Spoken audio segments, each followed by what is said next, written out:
horror fan, best friends, and ghoulish knights, and welcome to the 31st episode of Murders with Mertens. I am your host, Joe, and this is a podcast about horror. Nature horror, thrillers, body horror, sci-fi horror, the horror adjacent, the psychologically terrifying, scary films in general. Each episode, I sit down with a guest and discuss one of their favorite scary films so we can gush about everything that makes it just so damned cool. Viewers, thank you for the support. Don't forget to like, share, and subscribe if you are so inclined. It all helps to get the word out and bring some much needed love to this little podcast. Audio listeners, the show is also available on podcast services around the world like Apple Podcasts and Spotify. So don't forget to leave a rating when you stop by. 5 stars is always appreciated. But enough of all that housekeeping because it's Memorial Day weekend, the unofficial start of summer. And we have a banger of a summer horror film to discuss. But before we discuss that, I have the pleasure of introducing Graham Brooker with his Murders with Mertens debut. Graham, how the hell are you? I'm doing fine. I'm actually feeling very great. It's a wonderful weekend. It's good to see my friend again. It's been too long. Yeah, well, we did that, Prey spoiler cast with Lady Macbeth and Phil Woodward, and then Yaz's podcast about Event Horizon. Those were fun times, and we've talked about doing something again. We just finally managed to make it happen, so that's cool. I love it. Yeah. Well, those were definitely good conversations, so I'm looking forward to this one for sure. So what have you been up to? What you been watching? What you been playing? I have become virtually obsessed with 2 different things in my life right now. One of them is I'm back living my youth in professional wrestling obsession. The second thing is being completely obsessed with Call of Duty DMZ. So I'm going in there and having my fun gaming and then tiddling and tattling with whatever great movies come along my way and just being as happy as I possibly can. Yeah, well, I definitely took the past 6 weeks or so off from podcast stuff for a bit just because of good games coming our way. I had to work my way through the story of Jedi Survivor as fast as I could because ultimately we had Tears of the Kingdom coming out right on its heels, and I've sunk a little bit of time into that. So good times. It is another banger Zelda game. But other than that, just watching Yellow Jackets as it comes. About to probably have my my feelings totally destroyed with the finale of Ted Lasso here in a few days. And other than that, just, some of the same old stuff. Yeah. Power of positivity, Joe. Yes, you know it. Not necessarily toxic positivity, but yes, the good kind. Yeah. Well, today's episode, like we mentioned, it's a banger of a summer horror film. And I know this one takes place around the 4th of July, so we're about a month early, but this is still kind of perfect for the unofficial beginning of summer. We are here to discuss the perfect summer horror film, 1975's Jaws, directed by Steven Spielberg, based on the book by Peter Benchley, with the screenplay written by Benchley and Carl Gottlieb. Also with uncredited touch-ups and additions by Howard Sackler, John Milius, Matthew Robbins, and Hal Barwood. All sorts of people chipped in on this thing. But yeah. Oh, yeah. We're going to need a bigger pod, Joe. Yes, we are. We're going to have some things to talk about for sure. Interestingly enough, the actual novel, the bulk of the book that actually shows up in the film is just really the second half of the film. There's all sorts of plot points and everything else that were sort of left out or retooled. And, there's supposed to be some kind of B story of Brody's wife having an affair with Hooper or something like that. And, I'm kind of glad that just didn't make its way into the film. This film is sort of perfect. I definitely consider it one of the few times where the movie is better than the novel. And the improvements made actually made it a better product. Yeah, the only Benchley novel I've read is the one about the giant squid, The Beast. The Beast. Made for TV movie. Yeah, not great. Not that I remember much of it, but I don't remember it being great. But I like the book well enough. But it's kind of rare that you see something of an improvement on a book. I just because I'm clearly a sucker for Mike Flanagan, I really enjoy his adaptation of Doctor Sleep. I think it takes some things that just really did not need to be in a film from the book and push those aside. And you got this perfect combination of adaptation of that book, the original, The Shining, but also sort of a sequel to the movie in addition to being a sequel to the book. It, Mhm. yeah, I think it just makes everything sort of better. He did the And same thing with The Haunting of Hill House as well. yeah, and that's, definitely a book that I have not read. I think the only Shirley Jackson that I can think of that I read was just the short story, The Lottery, like most of us did. But, but yeah, certainly, certainly, a fun adaptation there and, great character study as well. So, yeah, and that's something to be said about this film too. I think I you get agree. just from you know environmental storytelling, just from the way people speak in their conversations in this film, who all of these people are. You've met these people. Yeah, absolutely. Um, just getting a little ahead of myself, but the scene where everybody's popping out of their respective offices or businesses, basically the town elders coming together to confront Brody because they have an idea of what he's about to do. And you're like, oh, yeah, yeah. And we know a lot of these people in modern politics as well. Um, Power but of capitalism. yeah, yeah, nothing like late stage capitalism. Woo! Um, but yeah, awesome character study. The amount of tension in this film. Um, we're talking briefly about how the production was kind of a train wreck, and it's like this perfect happy accident that the film is as amazing as it is. But yeah, just this lovely build of tension that I think John Carpenter kind of steals from in Halloween to a certain degree. Just because you barely see the shark, it's this presence that's always there.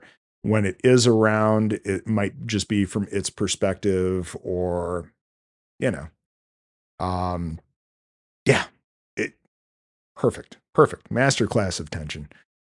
Um, and then you know, I suppose if we want to dive in here, just with the opening, Mhm. just the perfect, you know, 2 notes. You're always going to get this amazing score from John Williams, but this is this is such a fun score. Even the stuff that has nothing to do with the shark. But yeah, yeah, it's one of those film scores that is seared into people's brains. You can just hear those first couple of notes and you know exactly what it is. It's it's perfection. There are a few things that are perfect in the world, but I am completely obliged to agree with you, Joe. Yes. So yeah, just starting off here with the opening of the film and the score over the credits and the underwater shots.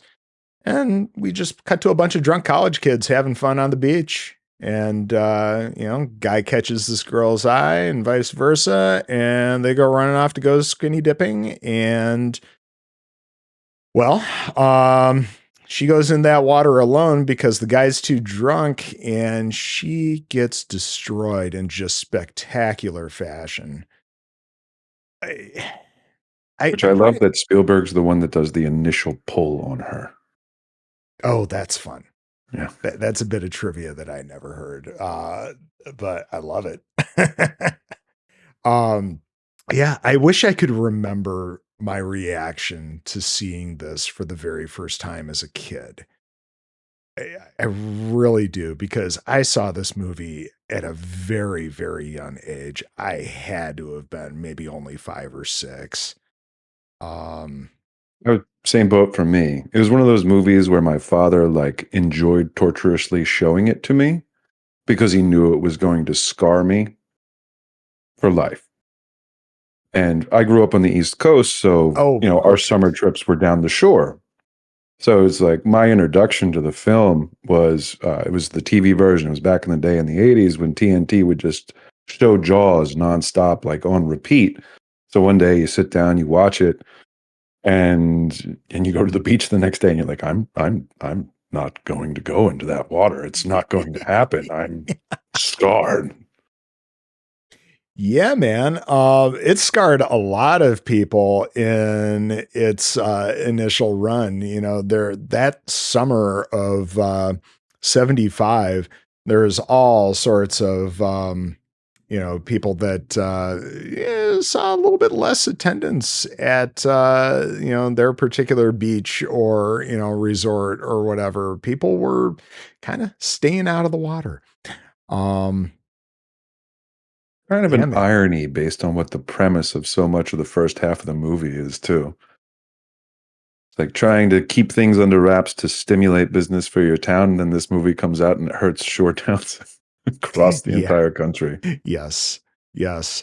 Um, yeah, it just perfect. But yeah, I'm sure I was just terrified by it. That's kind of been my horror experience, 80s kid. They used to run little advertisements for horror films on primetime television, fairly early on in the evening. And I'm sure they were a lot scarier to a young kid than ultimately they really were. But yeah, man, that kind of stuff scared the shit out of me as a child. And then I think it was the typical, like you have slumber parties with friends or whatever. And of course, you're always going to rent some scary movies because, what's the point if not keeping each other up, terrifying each other with these things?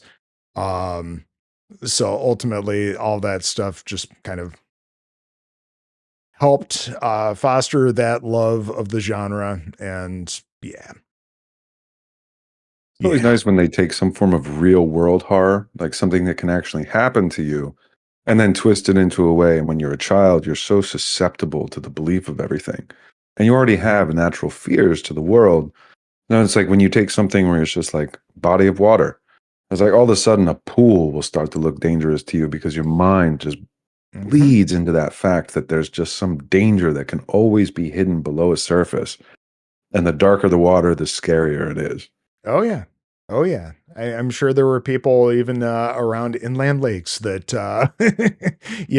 had some issues going swimming after seeing this movie. Um, for sure. But yeah, Chrissy gets got in the beginning of this film. She's getting flung everywhere. I have some kind of like Mandela effect memory that she gets like smacked around on the buoy that's right behind her. But nah, that doesn't actually happen. Um, but yeah, she's toast, and the guy's just passed out drunk on the beach. Um, ultimately, we just go right to the next day. We get the introduction of the Brodies. Love their dynamic.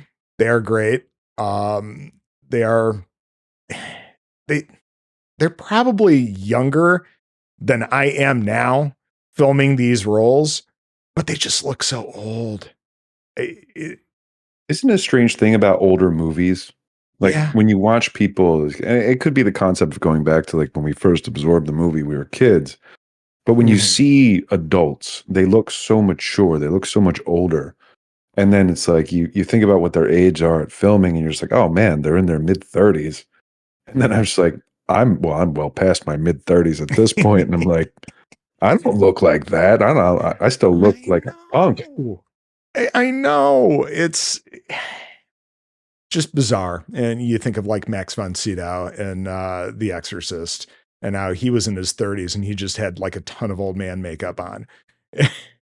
Or there's people like Walter Matthau that just looked like he was an old man since he was a young man. Yes. Yes. Mature face. There are definitely those people as well. Um, But yeah, the Brodies, they're just kind of waking up. They're irritated that it's summer and they didn't realize that they got all this extreme morning sun coming into their bedroom. Their little back and forth is fun. It's like, people in a Stephen King story that moved to Maine and have to get used to the Maine accent. It's a very similar type of thing. Um, they introduce a fun little device that happens quite a bit in this film, in this scene in the kitchen where Brody's having the conversation on the phone and Mrs. Brody is having the conversation with her oldest son behind him, and the conversations are overlapping each other, and it's kind of difficult to focus on one or the other. But I think the technique is still kind of fun, because there's stuff that you need to glean from all of the conversations when this stuff is happening throughout the film. I don't know. It's just kind of neat, though. I like Lends to multiple rewatches. Always something to pick up each time you go. Yes. And I really loved like the organicness of the relationships. They feel like people that have been married for years. Oh yeah. And have just moved from New York. Like it doesn't feel falsified. And it's like you're almost just like, man, it's one of the things I love about this movie so much is the interactions between the people. They feel correct to the time periods that they spent together based on how the Brodies are this tight-knit family, but then they're still kind of outsiders on their first summer on this island town, and everyone else feels like a stranger to them that they're starting to meet and formulate new bonds with. Yeah, absolutely. Yeah. So basically he's gotten a call that there's a girl that's been reported missing and he needs to take off, and he does. We cut to the beach where he's walking along with the kid from the evening prior, who, doesn't want to be considered a suspect. He's like, hey, I was the one that reported her missing, blah, blah, blah. And next thing you know, they've found the little bit that's remaining of her corpse. And it's pretty gnarly. There's crabs feasting on the remains.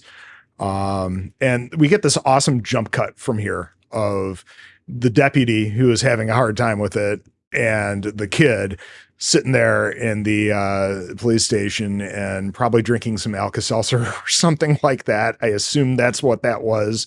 The kid is totally in shock. The deputy, he's not exactly doing a Deputy Andy thing from Twin Peaks where he's, sobbing or anything like that. But yeah, it was a lot for him. First time they've seen something serious in a long time. Yes. Yeah. They have absolutely painted the picture that this is a sleepy little island resort town and nothing happens. In fact, they're continuing to paint that picture because the Brody's secretary comes in and she's just immediately launching into the mundane shit that he's going to have to deal with. The kids from the karate school who've been attacking the picket fences. And I love that actually comes back in about 5 minutes when you actually see some of those picket fences with the damage. But he's doing his best to listen to her, but also brush her off because he's got shit to do. He's got a report he's got to file about this girl, and the medical examiner calls. And I love the little bit of visual storytelling in that you don't hear the medical examiner on the phone, but you see Brody type cause of death, shark attack on his paperwork. That's cool. And then, yes, we cut to the town elders, like I said, all coming out of their respective businesses and offices because they know, because the medical examiner is one of them and he's already spread the word about what's happened. They know what this guy's about to do. He's going right to the local hardware store to buy some stuff to make some signs that the beach is closed. And there's like all these different, shots of the town, and there's a parade and all the other shit. And it's very busy. It's very, very busy. But it goes back to like making it feel real. Like Yeah. when you go to those towns, that's what it's like. It's just constant life moving around you. Hmm. There's no stagnation. There's no lack of Oh yeah. people in your background. And it's amazing that this is all pulled off so well by such a young filmmaker. Yeah, it's funny. Spielberg has this reputation for kind of composing and putting together shots on the fly as he is filming instead of pre-planning everything like most directors do. And the fact that he is able to pull that off really speaks to his prowess. It's something. So he goes, he gets his supplies. The deputy comes back with the vehicle because there's a report that there's some Boy Scouts on a swim for like a merit badge or something. And they're going to swap out so he can go down there and try to, get to them because they don't have a phone or anything. I mean, obviously, this is 1975. If you had a cell phone, it would probably come with a backpack and look like it came out of World War II.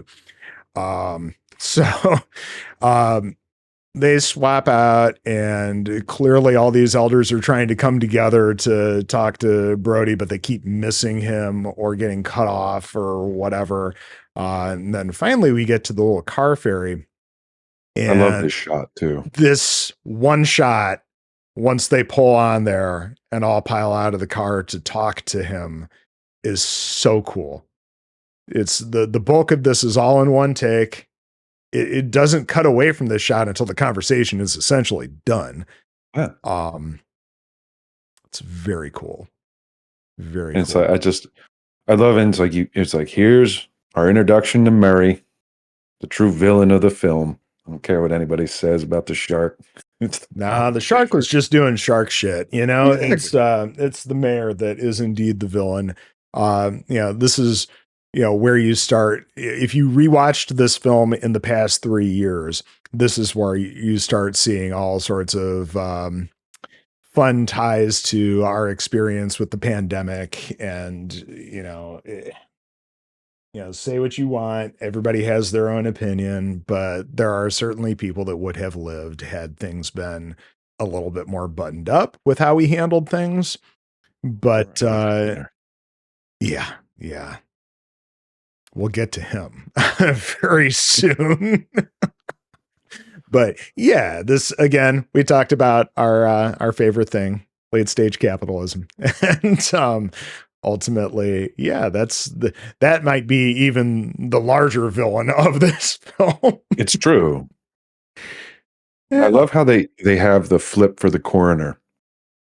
So it's like you originally had him there, and you're doing the whole shark attack bit, and he's gone along with it. And then once the community elders have gotten there and they've gotten into his ear, just like yes, no, it could have been a boating accident.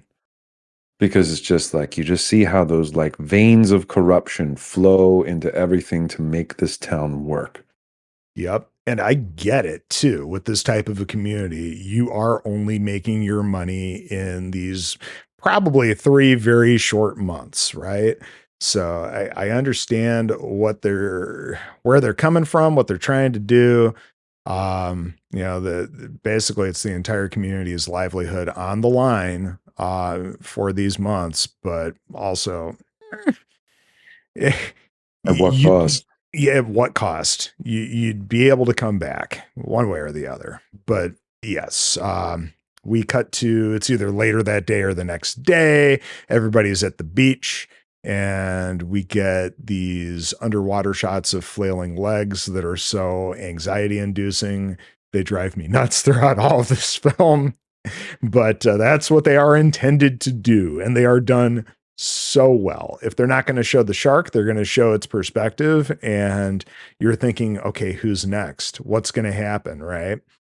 And this is where, yes, we get the saga of Alex Kintner. We are introduced to him. His mother is one of those overbearing, well, you can't be in the water too long because your hands are starting to prune, one of those people. Yeah.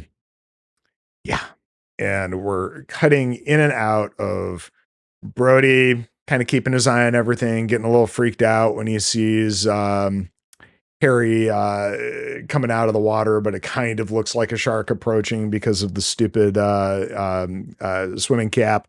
Swimming cap, yeah. Yeah. and you get some of their friends, I guess, but the guy is trying to use their friendship to get some shit done for his business or whatever, and it's just kind of obnoxious, and he's clearly not paying attention to him because he's staring out at the water at all this interaction.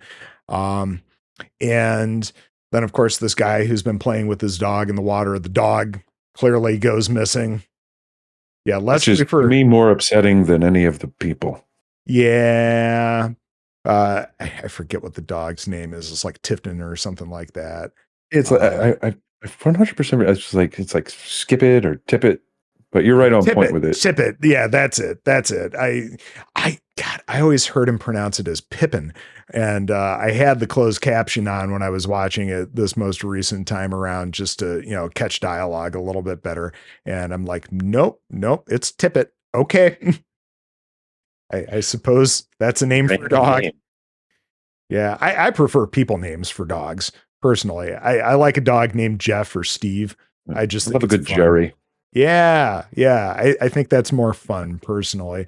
But yeah, the dog clearly goes missing, and thank God we don't see that, because we get that underwater approaching shot of Alex out there on his little floaty thing, and holy hell, this is graphic. Like so much more than you remember when you saw this for the first time as a kid. Exactly.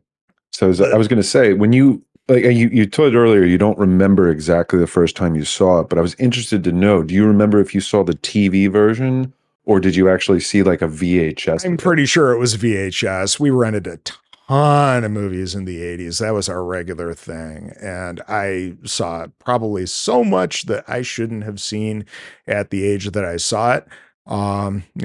Us horror fans, we often talk about our fun with, oh God, what was the movie? It's Fire in the Sky, which is not the most wonderful alien abduction movie, but boy, does that have some scenes. Yeah. It has one specific scene that will make you never want to go to the woods again. Yeah.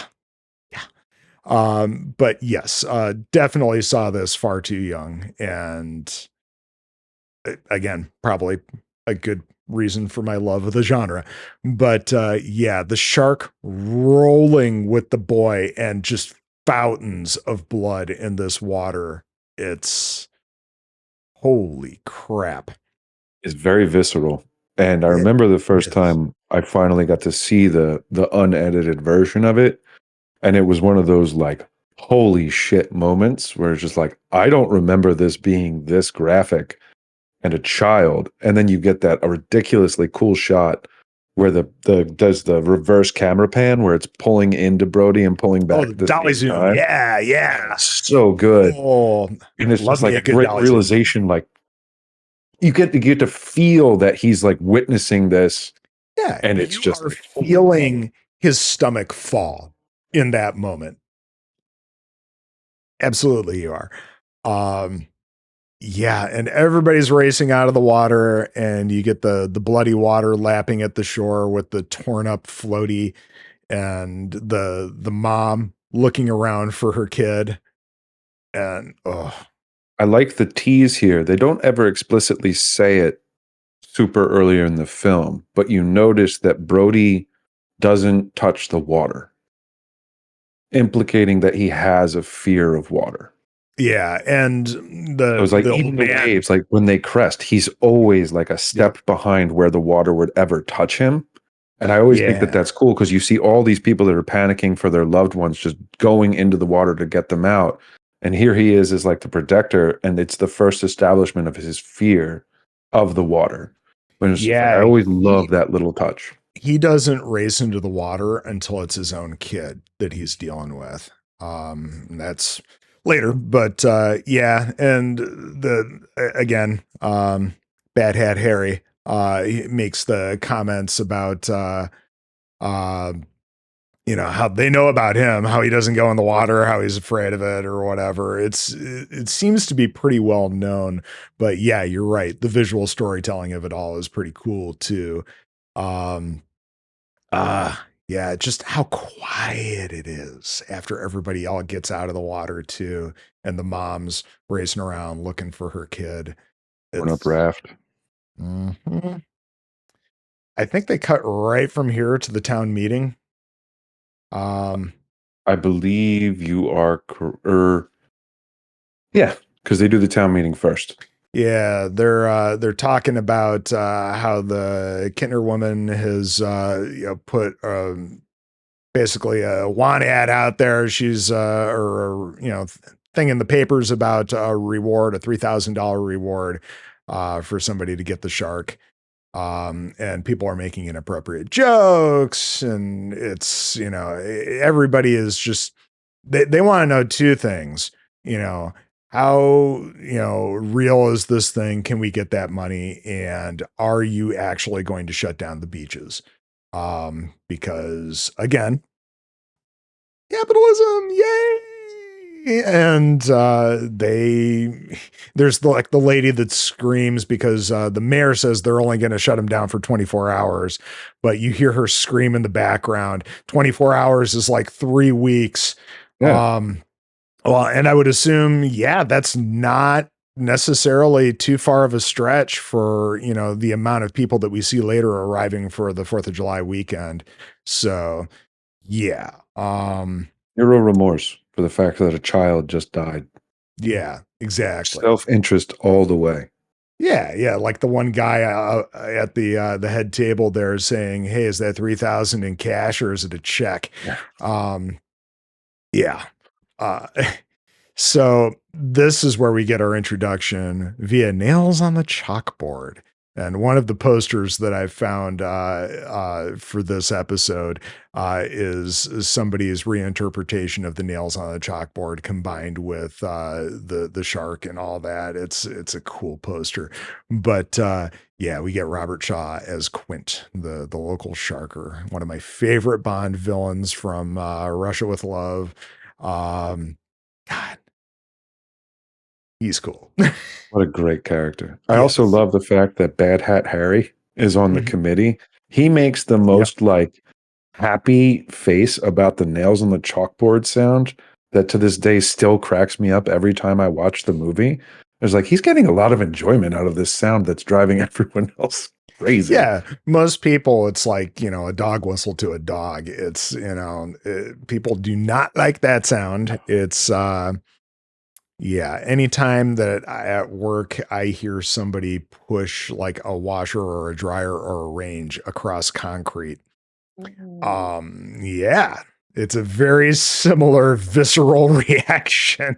Or you get like the knife and the fork on like the plate when you're just finishing up the end of your meal and you just get that scratchy sound. Yes. Yeah. Shivers. Yep. But he does that to get everybody's attention so that he can say his piece. And he offers to kill the shark for $10,000. Tells people they better make up their mind quick. Otherwise, they're all going to be on welfare that winter. I love how, nobody wants to pony up this money to make this happen. And I understand, nearly 50 years ago, 10,000 would be a hell of a lot more money than it is today.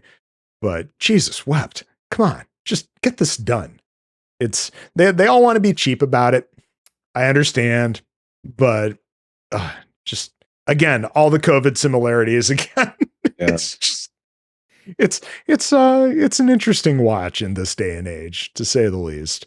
But it's still so pertinent. Yeah. We're almost 50. No, what are we going on? Yeah, we're almost 50-year anniversary at it in 2 more years, and it's still the mentality that people have today. COVID was the perfect example. It's so strange in post-COVID times now, looking back and being like, man, it's crazy how pertinent the lessons that we were taught from so long ago still have not been learned from. Yep. It's just like, I guess we don't ever fully evolve. No, we really don't. There's so much more non-Jaws related topics that I would like to get into about that specific topic, but I will save for something that's not a horror podcast. Mm. But yeah, we go back home to the Brodies, and we've got Martin looking through this book about sharks. He's checked out everything he can from the local library, and he's boning up. And there's this fun little bit where his wife kind of sneaks up on him, and he's so freaked out about what he's reading that he jumps like crazy and scares the shit out of her. It's kind of perfect. Again, love their dynamic, especially the whole want to get drunk and fool around. I love them. Oh, I love them. These are some serious couple goals right here. For people that have young kids that clearly look like they started a family much later in life, but are, still very, very in love, not just, husband wife love, but also very much romantic love. That's cool. Yeah. And they sell it. They absolutely sell it, these two. They seem like best friends, a good, healthy marriage where they're like a partnership. That's why I love the dynamic that comes through their conversation about the son Michael's boat. And it's just like, oh, he's just playing there. He can't hurt anybody. And all it takes is one imagery in this book. And she's like, you hurt your father. Get the fuck out of that boat. It's so perfect. It is. Yeah. I think we go from there to the dipshits with the roast. They figure they're going to catch this massive shark with basically a dog chain, a hook, and about what would you say, maybe about 10-pound chuck roast, something like that. Yeah, that is a giant piece of meat. It is. It looks absolutely disgusting. But clearly the shark loves it because it's only a matter of minutes and he snags this thing and tears off the end of the dock along with one of the dipshits. I think it's Charlie. I feel like, what was it, 98 or 99 Godzilla, the one with Matthew Broderick. There's a somewhat similar scene that was in like one of the teasers, and I think was replicated in the movie, but like maybe cut down a little bit, where a guy fishing at the end of a dock is terrorized by the monster. It very much feels like homage to this. But yeah, the shark takes the end of the dock out into the water along with Charlie, and he has to swim his ass back. And again, perfect tension and anxiety here, because you don't see the shark. You only see the movement of the dock floating on the water, and just the music just thundering along there, and Charlie's swimming for his life, and he's like slipping on the boards trying to get back up, and well, he makes it, lucky for him. But I always wanted to know what the length of that chain was, because that piece of dock comes floating up to Charlie like so close to the end. It's just like, you're lucky. Because I don't know how much of it is like the shark just said, let it go, and it was momentum took it forward. But the suspense of all of it, and how it's like, you can't see anything. You just know it's there. And it's so never dark. Know how close it is so effective in creating fear. It's a strange thing, because I feel like there's a lot of people that don't even consider Jaws horror. They almost consider it like summer blockbuster. But I wanted to get into that with you as well, because there's a lot in the horror community that poo-poo thrillers as not actually being horror. Hey, at very least, they're horror adjacent, but this is brutal as parts of this film are, given its subject matter and everything that transpires. Oh, fuck yes, this is horror. Come on now. So, yeah. Yeah, I'm glad that you brought this film as your film, because more people need to sing the praises of Jaws as a horror film. So thank you. Exactly. I know it's got adventure, and it's because it kind of crosses a lot of genres. It really does. But for me, it's always resonated as horror because it instills fear. Yeah, absolutely. Like, to me, that's the basis of all horror movies. And there's different tiers of different things, and there's different aspects to what creates that fear inside you, whether it's like visceral pain, whether it's gore and like the visual of it, whether it's just suspense horror. But it's like, ultimately, fear is the baseline there that creates horror. And that's why this is my number one horror movie of all time. and I just can't get enough of it because Yep. I like to put it on at the start of every summer, like we are here at the Memorial Day weekend beginning, so that when I do eventually end up at the beach, I have to second guess whether I want to get in that dark as hell Atlantic Ocean water where I can't see anything 6 inches down. Yep. That's kind of perfect. Absolutely perfect. This is absolutely a yearly watch for me as well. I can't get enough of it. It's that lovely happy accident of the digital copy of this being purchased through iTunes, and so when eventually they upgraded the version that they had to a 4K, so was mine. Yep. It's Yeah. gorgeous in 4K. Yes, It's it the movie's is. beautiful. Yes, it is. It's one of those films. And again, PSA, always redeem your digital stuff on the Apple Store just because of that fact. Doesn't always work, but more often than not, it does. It does.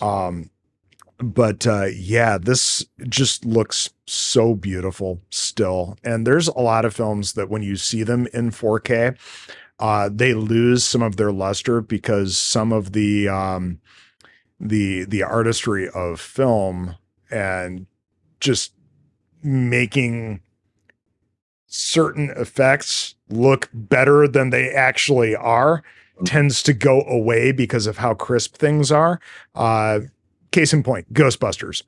The 84 Ghostbusters, there's a lot of matte paintings that look a little too crisp, and you can actually see how fake some of them are because of it. Which is unfortunate, but also still kind of cool because who doesn't love a good matte painting? I know I do. But yeah, man, the 4K of this one's great. Let's see here. We cut to, it's probably the next day. Who knows? We've got the harbor and things are going nuts because everybody wants their piece of that $3,000 to catch the shark and enter Matt Hooper.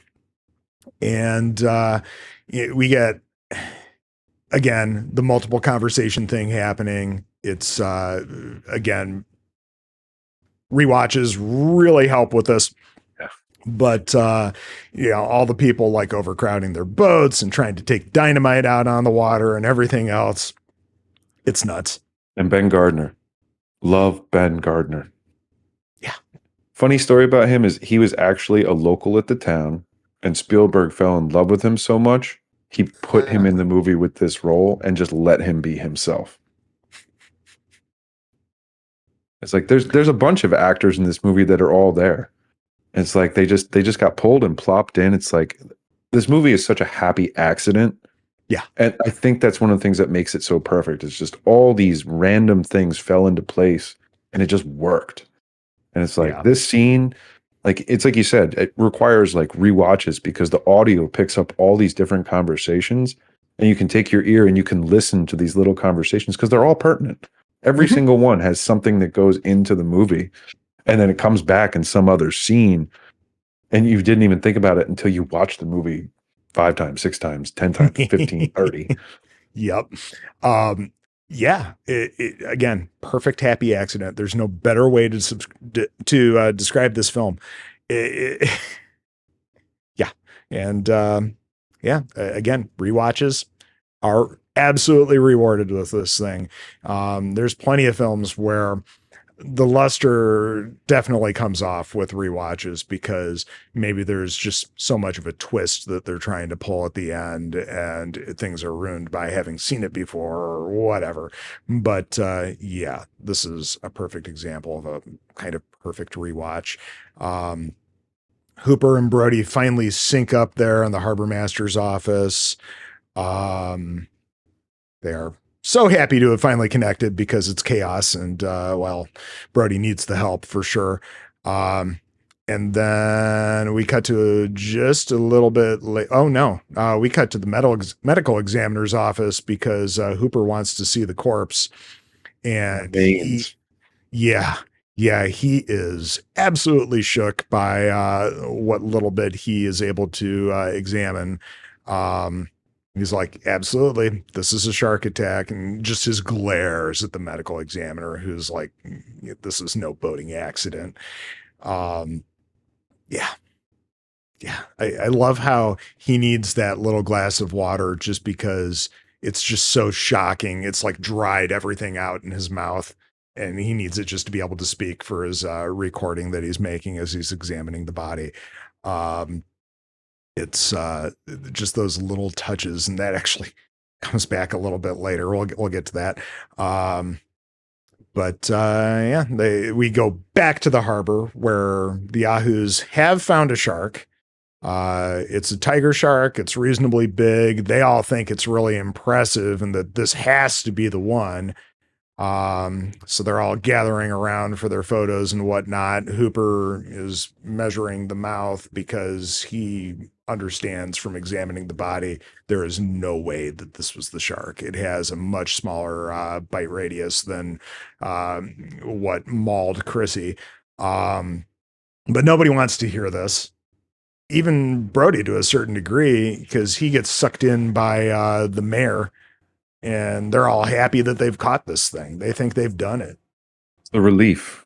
Oh, the terror is gone. We've solved the problem. There's no potential for two sharks to be in our waters. It could never happen. Mm-hmm. Mm-hmm. And I think Hooper makes the comment that the possibility of this shark being your shark is 100 to 1. And we really, to be absolutely certain, we've got to cut this thing open and see what it's been chewing on. But I think this is one of the few smart decisions made by Brody and the mayor in that they don't want to do it right there on the dock with, in front of God and everybody. Because if they cut that thing open and the little Kintner boy comes sliding out, yeah, that's not going to be great. And no sooner than they have this conversation, but Mrs. Kintner shows up all in black and introduces herself to Brody with a slap. She goes for that slap. Oh, yeah, she does. That is 100% genuine. She did not hold back because you can feel it. Mm-hmm. Mm-hmm. And Brody is now a broken man. She makes the comment about how, you knew there was the shark out there and you didn't close the beaches and you knew and you did nothing. And the mayor is like, she's wrong. And, because yay, capitalism, right? And Brody's like, no, she's not. And he goes home to drink himself to death. Done that a few days of my life. Yeah, he is a broken man. And, they got the cute little scene of his younger son sitting there with him, mimicking him and all of his movements and stuff. It's kind of adorable. Another captured moment that wasn't intentionally written. Just happened naturally with the casting, and they just recreated it. I thought that was so cool. And it makes it feel like family. Yeah. Oh, God, yeah. Like they feel so like perfect. A real family. Because that's the kind of stuff like your kids just naturally do. It makes you... Yeah. Well, I don't have kids. Yeah, neither do I, but I am aware of children and their behavior. Yes. Yeah, it's so perfect. And there's just clear love there. And, he asks his son for a kiss and he's like, because I need it. And it's just so sad. And then Hooper shows up. He's got some wine with him, and he wants to talk because he's about to head out, and he just wants the sheriff prepared for what he's going to have to deal with. They talk. Well, mostly he talks with Mrs. Brody. I can't think of her first name. It's, Ellen. Ellen. Thank you. And they have their back and forth while basically Brody just drinks and stares. Everyone gets a pour, and then he pulls a pint glass full of wine. You want to let that breathe? Okay. No. All right.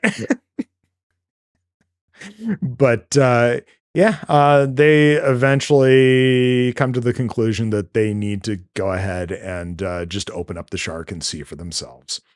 And I love the little exchange, with Ellen. She's like, can you do that? He's like, I can do whatever I want. I'm the chief of police.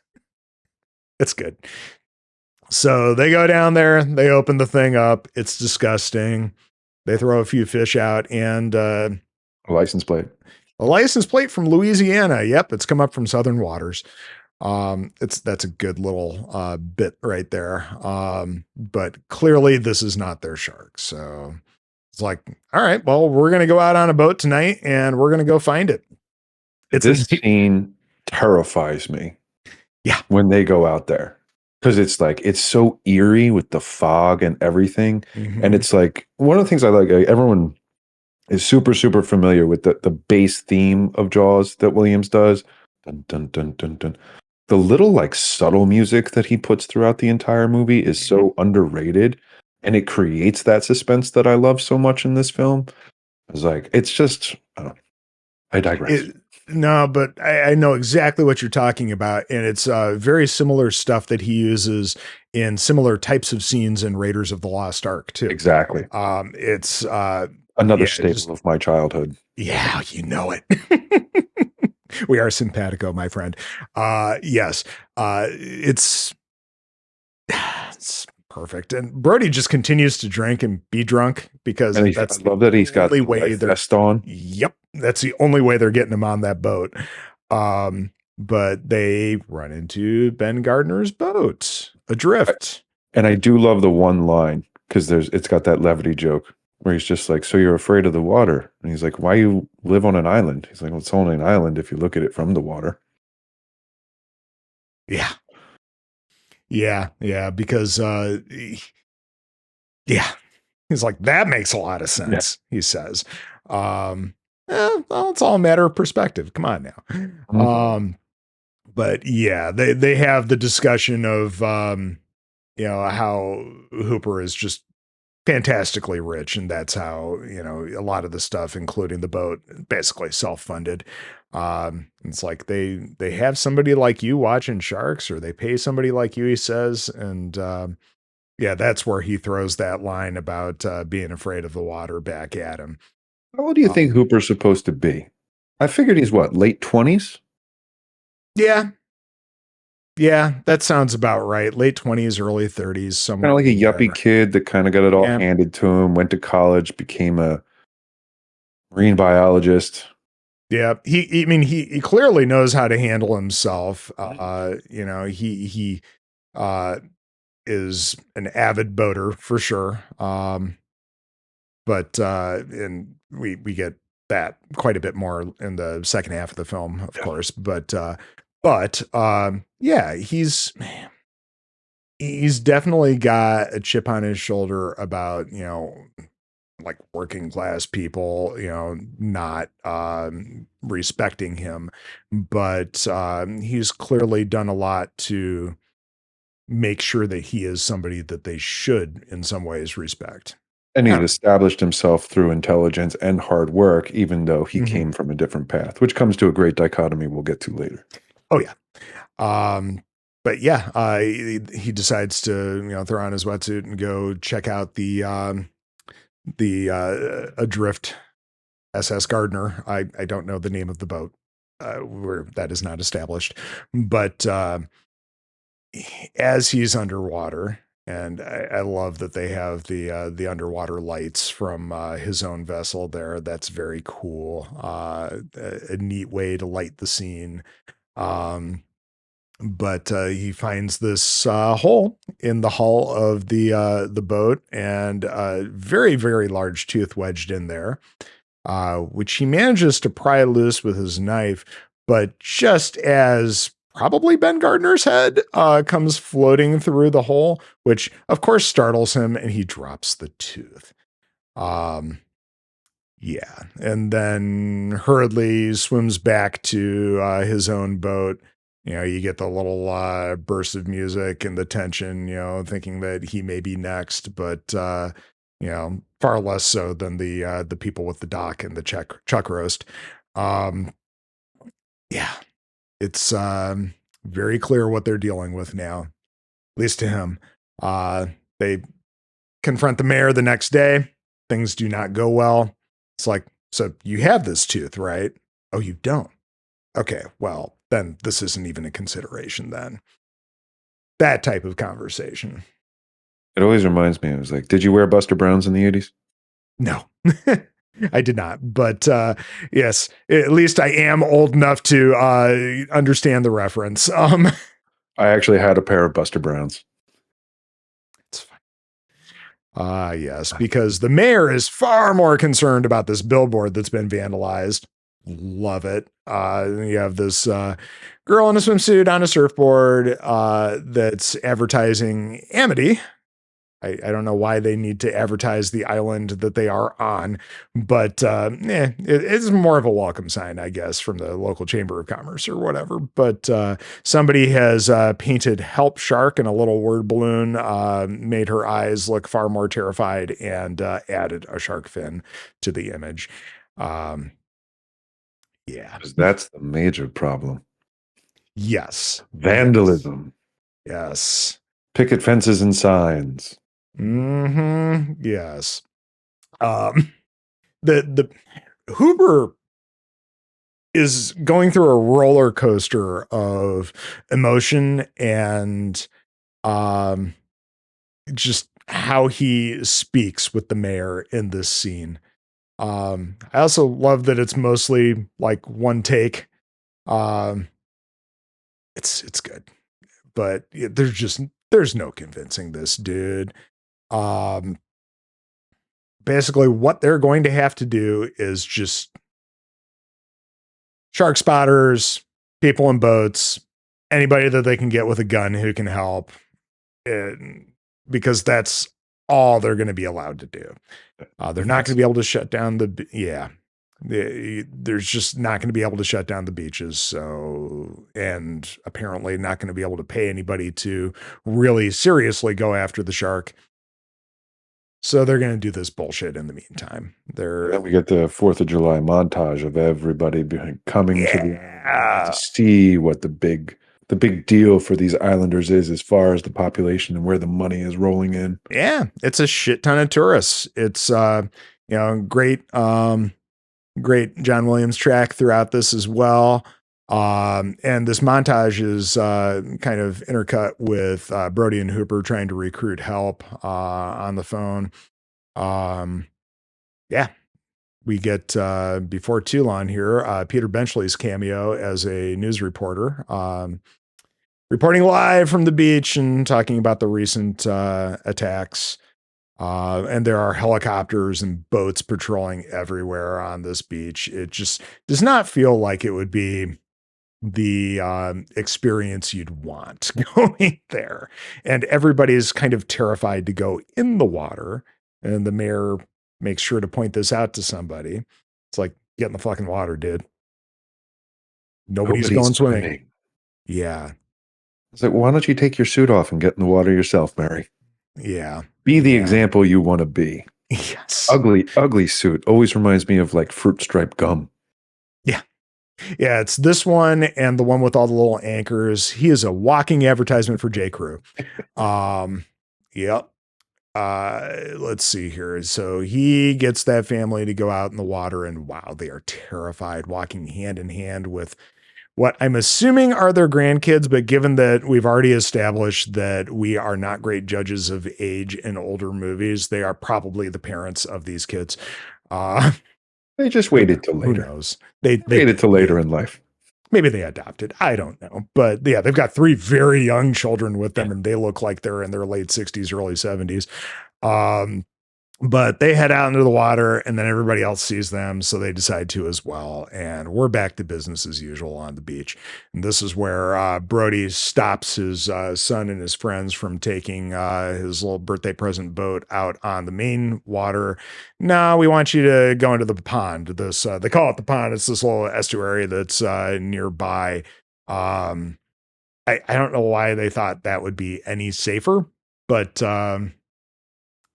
it is what it is. And we get,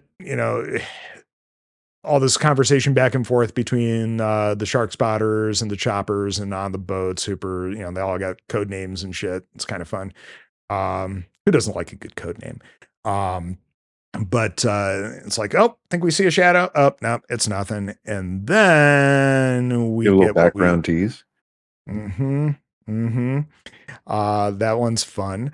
And then we get what we think is the shark, but no, it's just a couple of kids with a cardboard fin. I love he made me do it.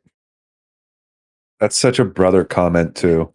Oh yeah. Like, no, Yeah. he made me do it. I didn't do anything under my own choices. Right. And the follow-up line is, well, if he had told you to jump off a bridge, would you do it? Yeah. Yep. All been there. But Guns pointed at a kid and everything. We're coming right back to modern times, Joe. yes. So when they cause all this panic, you see the absolute worst in people as everybody stampedes back to the beach.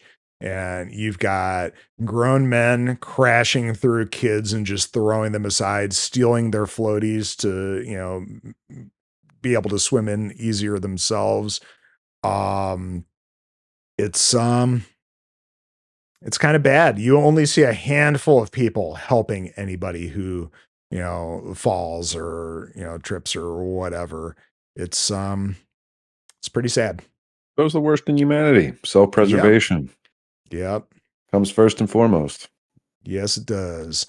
And it no sooner than they realize that it's just a couple of kids, this lady who's doing some painting out at the mouth of the pond there sees the massive shark swimming in. This is like one of the very first good views of the size of this thing, and you still barely see anything, but you are given a much better hint of how big this shark is.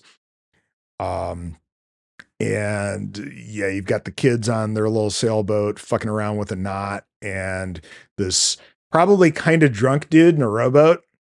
Really small rowboat. Like the smallest rowboat I've ever seen. Not so much small in its overall size, in just that it feels extra short. Yes. Like it's wide, but it's like, it feels like it's 4 feet long. It's like a 54-inch bathtub. It's unusual. They're usually 60 inches. But I digress. And he seems like a little out of it. Maybe he's kind of drunk. I don't know. But he's just checking in with them, seeing how they're doing. And you see the fin coming up behind him. So good. He gets knocked over, and the kind of wave from this happening knocks over the kids on their little sailboat, and we get one of our first shots of the forward half of this shark. It's the most terrifying shot for me in the entire movie. That underwater overhead of the gaping jaws. And I was just like, even to this day, when I watch it, I'm like, it looks real. I don't know how they shot it or what they used mechanics wise, but I'm like, it's the most terrifying thing that made me stop swimming. Cause I was like, that's huge. Yeah, it's big. We get the shot of the dude's severed leg drifting to the bottom of the water there, and it's a shot that gets not the same shot, but similar shots reused in some of the sequels. I can't remember which sequel it is, but I feel like it happens multiple times. Seeing limbs drifting down. Maybe it's the third one. I can't remember for sure. The third one's full of them because of all the 3D. Yeah, maybe that's it. I really don't want to have to do a rewatch to figure out which one it is, because most of the sequels are pretty terrible. The second one's decent, and yeah. They have guilty pleasures to them. Yeah, I always, as a kid, liked the fourth one. Yeah. But now I realize that basically just paid for a boat for Michael Caine, and that's about it. And he's taking it incredibly serious in that movie, which is the strangest thing ever. Oh, yeah. Yeah. It's, the movie's a weird one. But yeah. Like, I'm psychically connected to the comic. Oh, it's so weird. But yes, the shark takes out this dude, and we get one of my favorite shots of this film of the camera just whipping by an absolutely stunned Michael. Um, is such a good looking shot. I don't know what it is about it that does it for me, but it's so cool. Um, And this is where we've got everybody running over from the beach to try to help. I don't know how they're going to help, but, Brody just leaping over guardrails, and he races in the water to help pull his son out. And this is, like we talked about, the first time we ever see him get in the water. And he's running in with shoes and everything and dragging him up, and they realize he's in shock, and they grab some beach towels from nearby to help cover him up and everything. And unfortunately, Sean, the younger brother, is Left alone. totally forgotten about in portions of this film. You get like maybe 5 to 10 minutes earlier, Ellen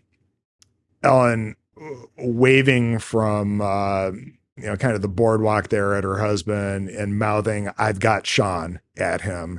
And no, she doesn't, because he's racing along after Michael. She has no idea where her kids was. Michael and Sean are the quintessential Gen Xers in that, our parents just let us do our own shit. And the only time they were ever concerned that we weren't there is when we weren't home on time. Yeah, it's the 70s and 80s. Just be home for dinner. Yeah. Pretty no much. phones, maybe you were at a friend's house or like a grandparent's house, and they would check in and be like, yeah, they're still alive. But otherwise, it was just like, be home by 7. Yep, pretty much. Yep. Like we grew up in the Lord of the Flies era of youth. Yeah, very much. The fact that any of us survived just, says something. But this poor kid is just bawling his eyes out. He's like mashed into the sand. I don't know if people trampled him or what, but Michael's okay. And later at the hospital, the kids, Michael's got to just, I think just because they want to be absolutely certain he's okay, he's got to spend the night there. It's just shock, really, but they got him on an IV, and he's just supposed to rest there. And Brody hands over Sean to the missus because he catches the mayor out of the corner of his eye. And Brody's balls finally drop. Yep. Because, she makes that comment to him after he says, "You want to take him home? I got some things I got to finish up." And she's like, "New York home?" And he's like, "Nah, home." And she's like, "Okay. We're in this for the long haul. We are going to make this happen." Yeah. And, he mans up in the biggest fucking way, because he just grabs this dude, drags him in behind a curtain. He's like, "You're going to fucking sign this document. We are hiring Quint, and we are making this happen." And so good. Best way to know that the movie is dated is there's somebody smoking in a hospital. So you know it. Just all the smoking in general. The fact that there's an ashtray on Ellen's bedside table. Yes. It's like everybody smoked back then. It was like, I think Murray has a cigarette every time you see him on the beach. It's always like the end of a blunt. Yeah. Brody generally has a cigarette every time you see him too. But yeah, God. So yes, Murray finally signs off on hiring Quint, and he makes some kind of half-hearted comment about how his kids were on that beach as well. And but your kids weren't, a couple of feet away from this massive shark. So fuck off, Murray. We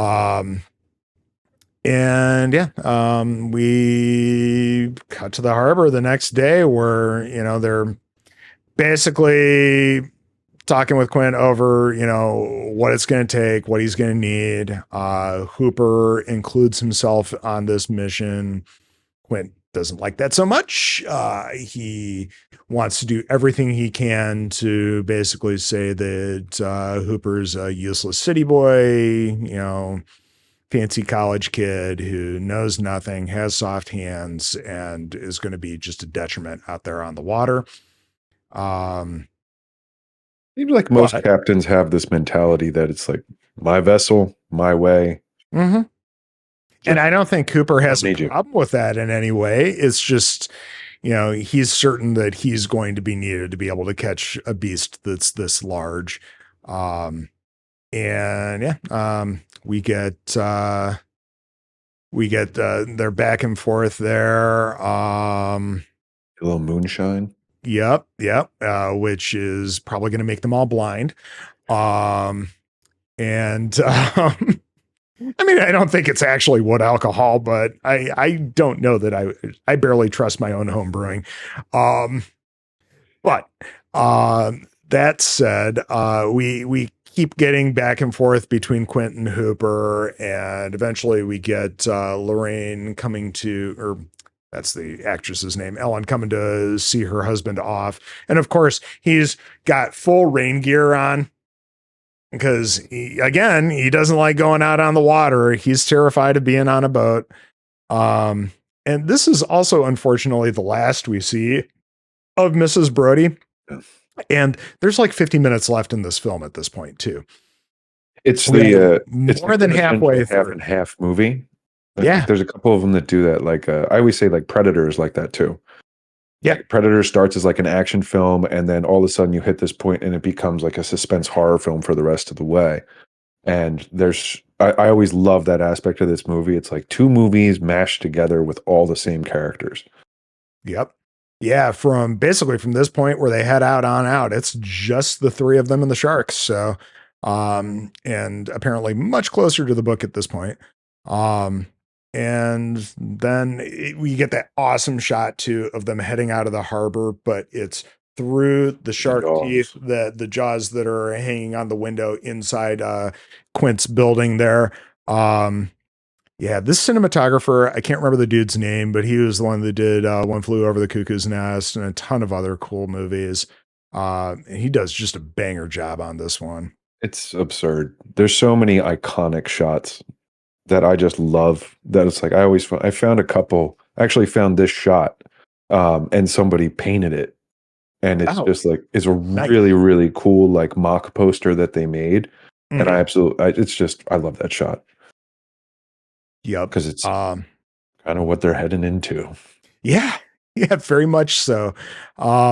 We've got later on that day, Hooper's messing with some of his gear. Quint's got a line in the water and he's just sitting there in his chair on the back of the boat. And Brody is working a chum line, just throwing a bunch of nasty chum out into the water. I don't know how much of that stuff they brought with them, but it sure feels like a lot. And this is where we get the super fun thing of Quint just down in a beer, crushing the can in his hand, and Hooper with his little plastic cup of water, crushing it in kind. It's so fucking funny. I love the three men and like the characters that they portray here. It's just like, this is what makes the movie so amazing to me, is that you have these three guys playing these three characters, and they intermingle like oil and water for the most part, but they just make it work. And this movie starts to feel a little bit almost like a stage play, where you've got all these men that are just at the top of their craft at this moment in time, just doing great work. Because even though their location is variable because they're on a boat on the water, this is essentially a film that is in one location for the rest of the film because the stage is movable. Quint has Brody grab another chum marker. Unfortunately, he grabs the wrong line and lets loose the tanks of air that Hooper brought with him for diving. And Hooper just goes off on him because, it's compressed air. It could explode if something happens. Planting that seed for later. But I also love in this bit, Quint just giving this little bit of a kindness to Brody. It's like, Chief, next time you just ask me which line to pull. And he says it like in the nicest, like this is one of the kindest things that this person ever says in this movie, but it's pretty cool. Um, it's almost like there's just this modicum of respect. Love it.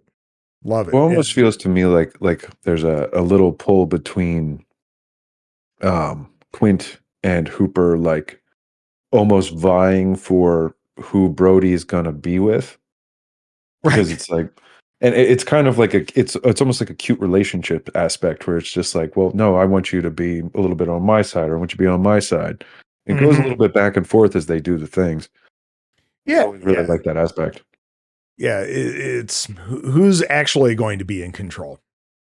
Yeah. As much as Quint is the captain. Yep. Um, so yes, this is, I think, where we move to the line starting to pay out a little bit, and just the tension that builds as Quint just ever so slowly grabs the rod, pops it into the bracket, slowly gets his harness on, attaches that to the reel. Meanwhile, you've got Brody working on tying a knot because they're trying to teach him shit as they're out there. The line spins into the hole. Out the Yeah. hole. And he is horrible at it. And he gives it another whirl as all of this stuff is happening. And just as he finally gets it and yells out, "I've got it," that's where the line just takes off. It's just perfect, perfectly put together. And yeah, they're kind of off to the races here. Eventually, the line does snap after all this back and forth between Hooper and Quint, as far as, is it the shark? Is it something else? And Quint's like, okay, this is piano wire, essentially. You think that like a stingray or a tuna or something or that? Exactly. Nope. Don't you tell me my business. And Brody gets back to chumming again. And this is where we get that awesome shot and the most iconic line of the film, because his back is turned as the shark pops out of the water and nearly grazes him. And he springs up with that cigarette in his mouth and just backs slowly into the cabin. And we're going to need a bigger boat.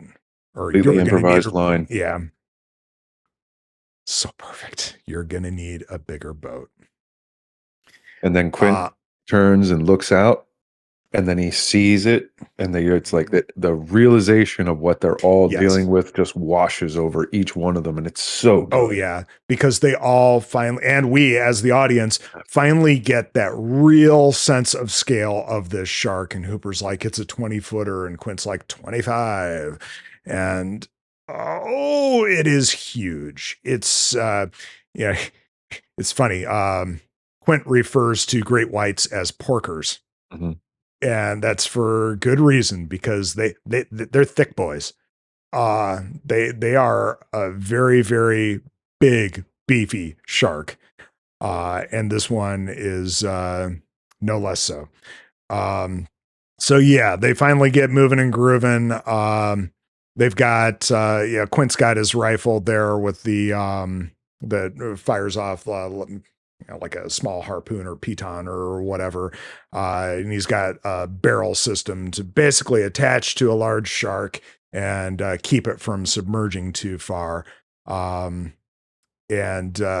he wants, as he stands in the bow pulpit to fire this, he wants Hooper to attach the line to the first barrel and everything. But Hooper's like, wait, no, I want to, put some type of a strobe light or something on here so that we can more easily track this thing as we go into the evening. And you get all this back and forth and people, racing around the ship and getting in everybody else's way. And all comes together. And, the score is almost whimsical in these scenes. It's kind of funny in that it, in some ways, does not feel like it should suit what's happening, but it does. I think, you're supposed to be having fun with this adventure at this point, as terrifying as it is. And I think So it's yeah, supposed to like be emblematic of the fact that like these three men are on like a fishing trip together, and they've right. hit this excitement point where they're like, yes, we're doing this. Like we're being Mhm. successful. We've tracked it down. We're gonna barrel it. We're gonna catch it. Because the music shifts at the Oh end yeah. of the scene and goes way more dire. Yep. So they do get that barrel on the thing, and I guess it's time to break for dinner because the shark kind of goes away. And this is once again one of the more iconic bits of this film because they've had a few drinks, getting into that apricot brandy, right? And they start comparing personal or permanent injuries, and you get this back and forth between Hooper and Quint of this shark did this, that shark did that, um, and blink and you'll miss it. But as they're going back and forth, Brody lifts up his shirt just a little bit, and you see an old bullet wound, and he just puts his shirt back down and makes no comment. It's a matter of seconds, You but I always thought it was an appendix scar. yeah. I was thinking it was supposed to be like, I've got something I could talk about here, but But he just ultimately, keeps it inside. yeah. I've never gotten an answer to that. I just always assumed it was like the only scar he had on his body was an appendix scar, and he was too embarrassed to bring it up while these men were talking about like battle wounds. Yeah. If I it's could if it's a bullet absolutely, wound, I could absolutely see it going that way as well. But yeah, I think, I like my headcanon. Um, ultimately, I think, as much as they're trying to portray themselves as being ultimate badasses, he's the one that knows that he's seen some real shit as yeah. well.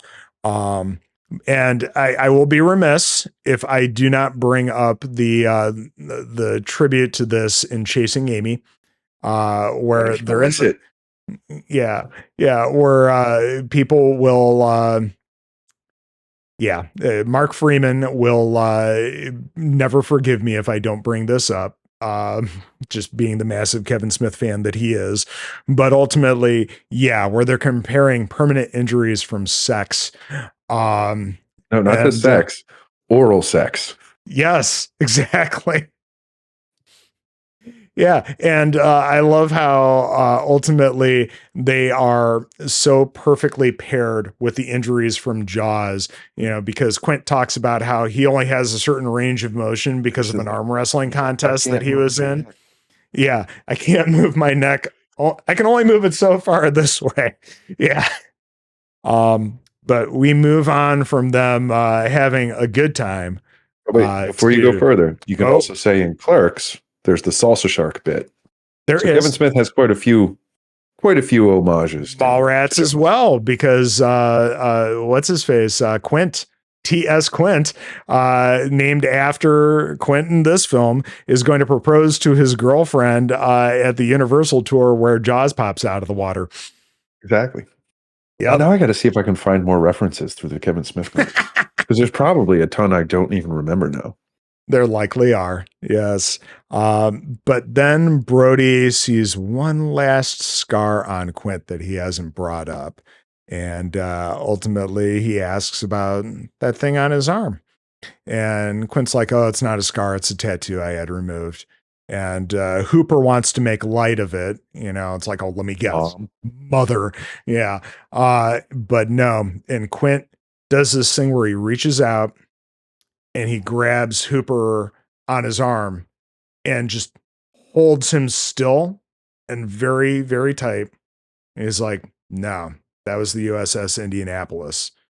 And Brody has no idea what this means, but ultimately, Hooper, being somebody who has studied sharks his entire life, oh, he knows. yeah, He knows. And the funny thing is, this would have only been like 30 years prior yeah, because it which would is have been kind of crazy to 1945. think.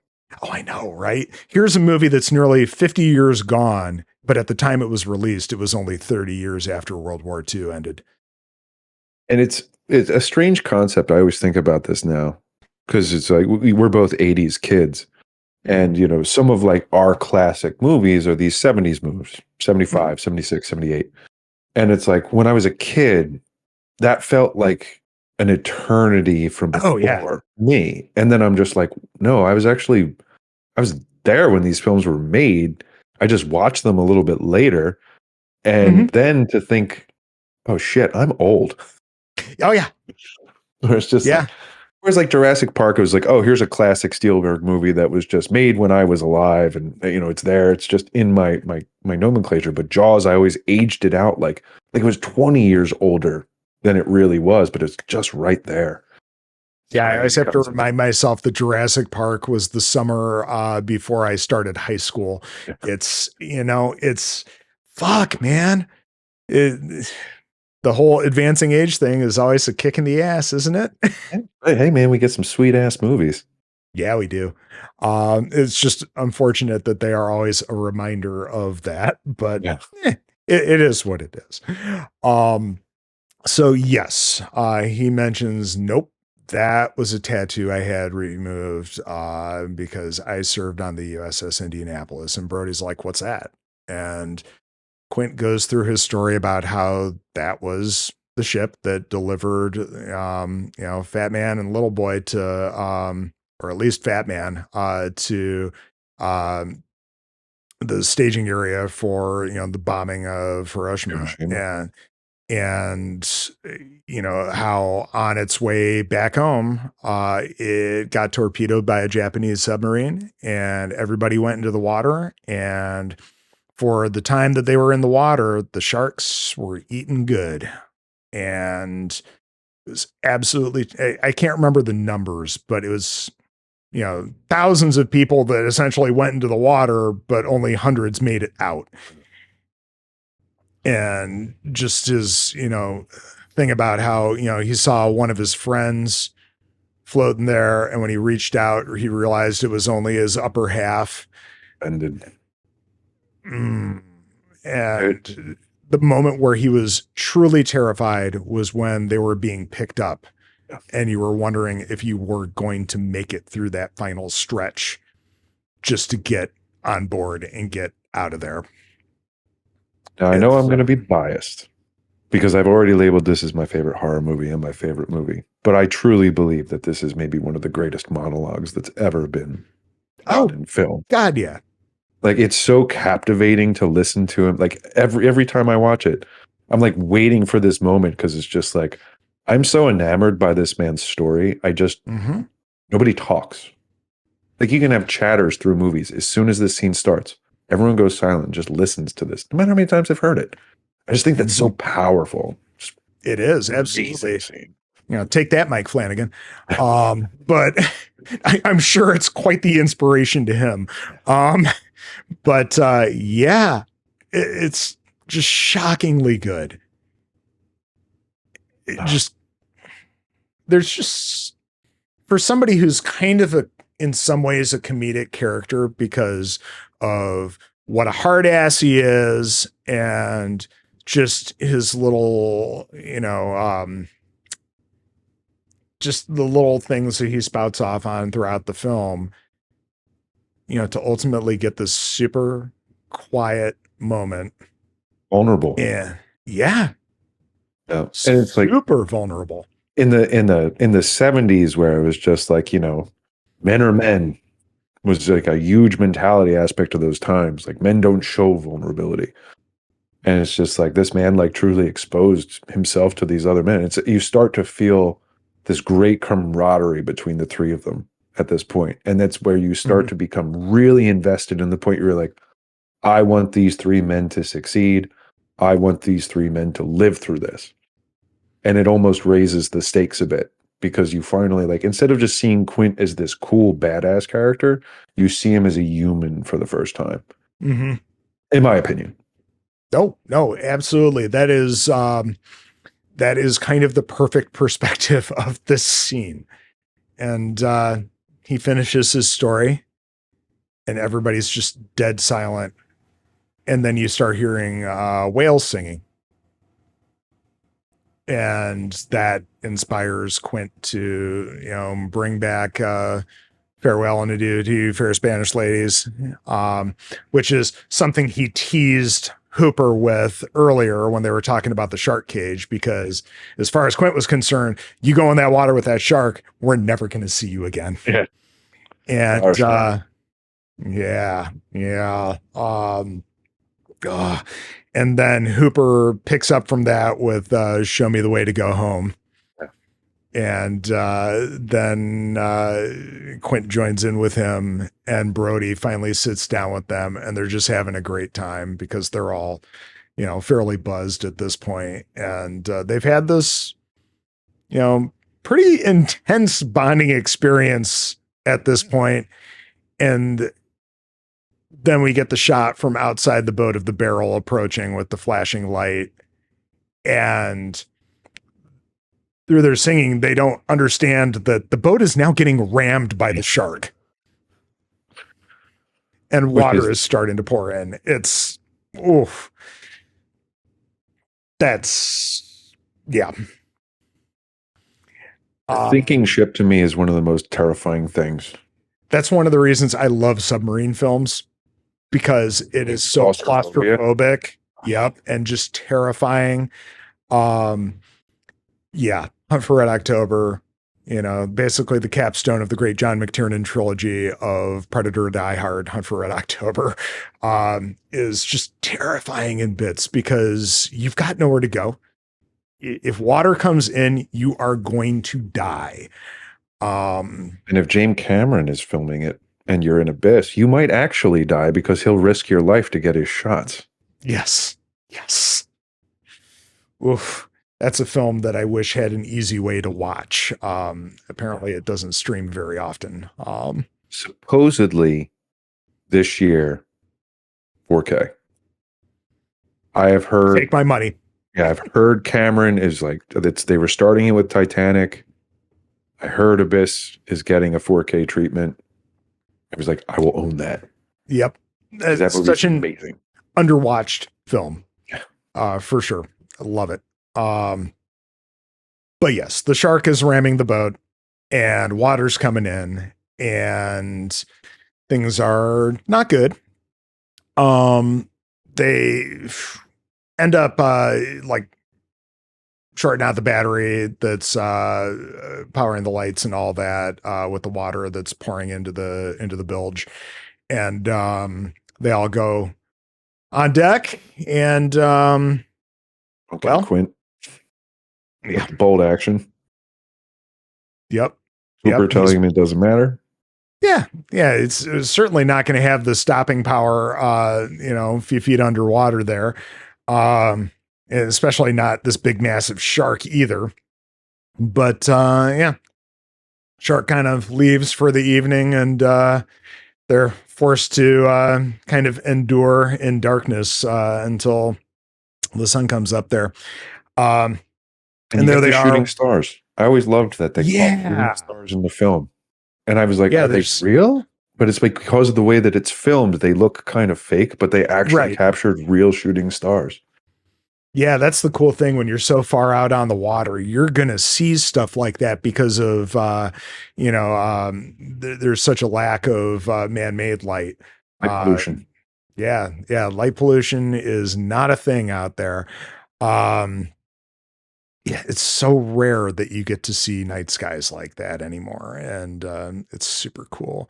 So the next day they're working on the repairs and the shark returns. They're able to connect another barrel. What looks like a third. I think there's some continuity errors through this because I feel like they get a second and a third barrel on there, but it goes back to there only being two barrels. I don't know. There's something that's not quite right, or at least I'm having trouble following it in this point. But yeah, there's moments where the one barrel nearly takes Brody's head off, and they're like trying to attach these lines to the stern of the boat. They got cleats ripping out. Hooper almost gets ripped in half by one of the lines because Brody's an idiot and he brings it around behind him. Yeah. And the shark starts towing them essentially. Yes. And the engine's struggling to keep up. And ultimately, Quint just has to cut it loose with this machete. And But he he's doesn't even like, get to cut it loose. no, He yeah, just you're raises right. the hand, and then the cleats finally give way. Rip out. Yeah. And he slaps the machete on the side rail there. And that's, and this is Chekhov's machete here, because that'll come back a little bit later. And he's like, okay, we're gonna head into the shallows because this thing is chasing us, and we're gonna use that to our advantage. But he's, kind of pouring on the coal just a little bit too hard there, Mhm. and basically destroys the engine doing this. Um, yeah. I don't know if he's doing that intentionally, because we get the bit of him also smashing the radio. It's like he's purposefully stranding them so that, this is like Columbus burning the ships, Yeah. But yeah, like I said, he destroys the radio because Brody tries to call in a mayday to the Coast Guard, and Quint doesn't want any bit of it. He wants the opportunity to make this happen, to take this stand right here and now. And yeah. I always wondered if Um, do you think it's because he wants the money? Do you think it's because he I don't has a think it's the money. personal vendetta against the shark from his I think it's experience? a bit of a personal pride type thing, a little bit of that vendetta, getting back at what killed so many of his friends, essentially. Um, Yeah, I think it's more that kind of stuff than the money.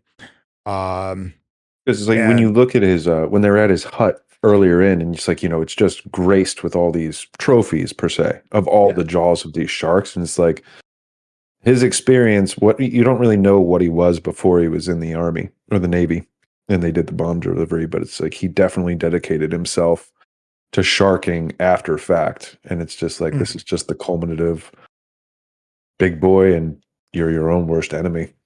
yep, yeah. He's kind of getting his Captain Ahab moment, right? Exactly. Um, this is his white whale. Um, so yes, he destroys the engine. The boat's kind of sinking now because they have no power. They have no bilge pump. All they have is a hand operated pump that's going to basically do them fuck all.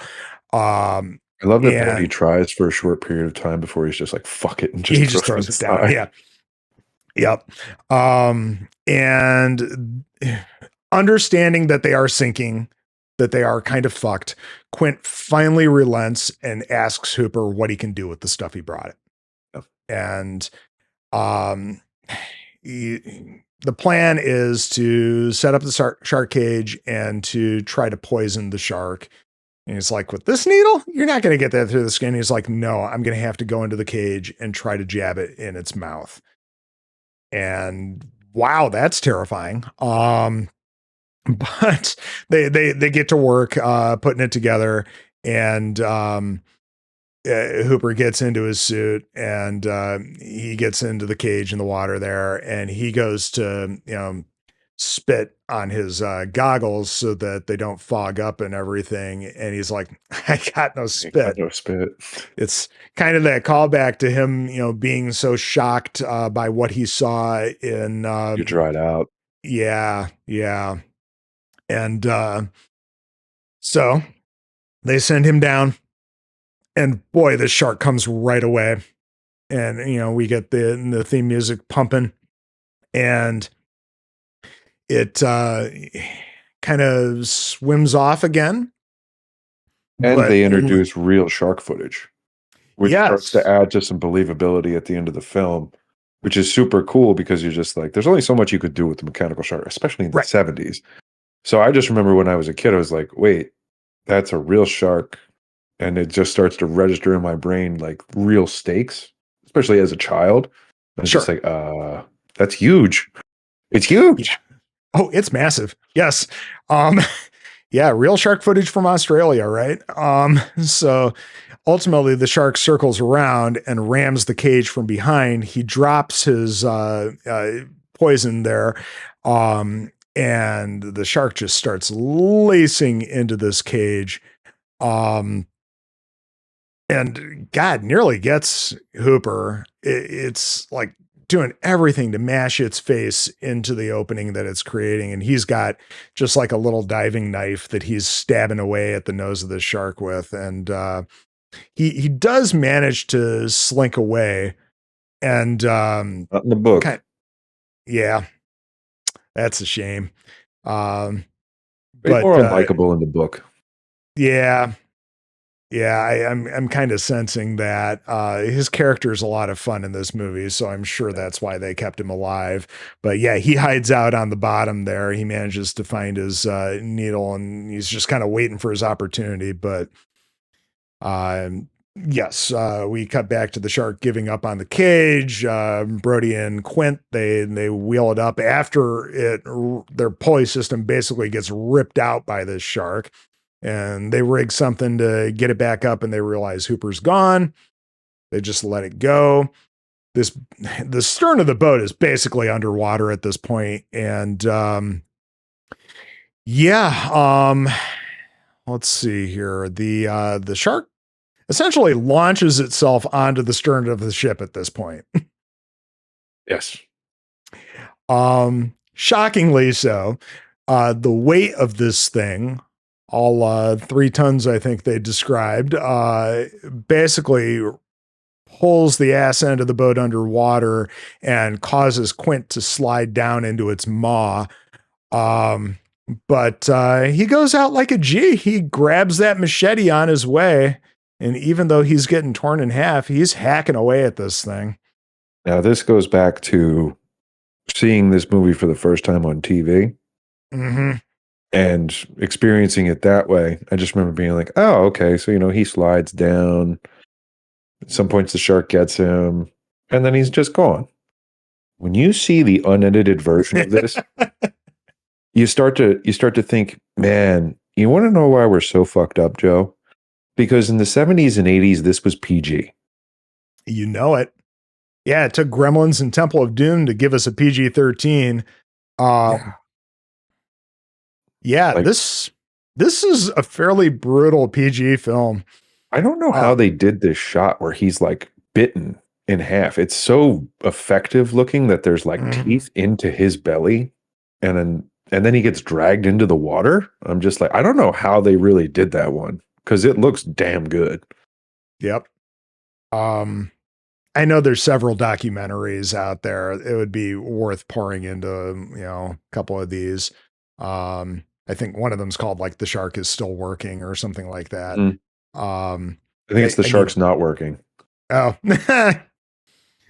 but regardless, it might be worth giving one of these a whirl just to see if there's, any insight into that. But yeah, man, Brody's hanging on for dear life back in the entrance of the cabin there. And as the boat sinks just a little bit more, the shark smashes through the windscreen, and he's doing everything he can to stay back. He grabs one of the air tanks, and he's smashing at the nose, and he ends up kind of slipping, and it goes into the shark's mouth. And the shark gets out, and because it realizes it can only go so far into this boat. And as it gets out of there, Brody grabs the rifle and a boat hook and starts climbing the rigging, the last little bit of this boat that's still sticking up into the air. And the shark comes for him. He kind of staves it off there with the boat hook, and the shark kind of circles away for a charging attack.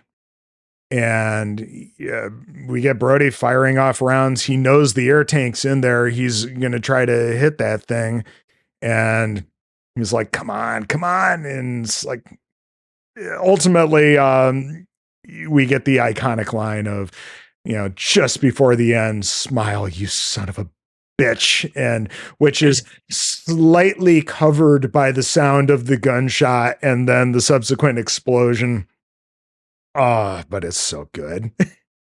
I always loved the the way that they film it, because it's like you've got the shark coming in, which is its own sense of suspense, but the way that they just do that slow drop of the mast into the water, and it's just like eventually it's going to get to the point where he's going to be under the water. There's no time left. There's no bullets left. It's so brilliantly This is done. a last stand. Yes, he probably only has so many rounds in that magazine. This is, World War II era rifle.